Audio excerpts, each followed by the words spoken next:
Nadu Chief Minister Vijay has rejected allegations of horse trading made by the opposition while also launching a strong attack on the DMK and AIADMK, accusing them of attempting to form a government through secret negotiations. Speaking at his first rally in Tiruchirappalli since assuming office on 10th May, Vijay criticized the DMK for repeated attacks on him and his party, the TVK.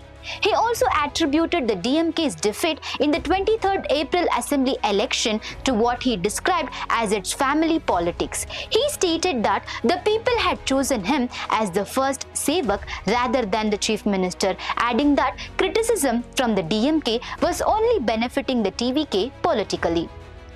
Vijay further alleged that after the election results were announced on 4th May, both the DMK and AIADMK were engaged in behind-the-scenes discussions aimed at forming a government for personal gain. He claimed that if the TVK had formed the government, it would have prevented what he described as loot and corruption, referring to the DMK as an evil force and the AIADMK as a spent force. Vijay also criticized the opposition for quickly attacking his government despite earlier assurances that they would wait for 6 months before commenting on its performances.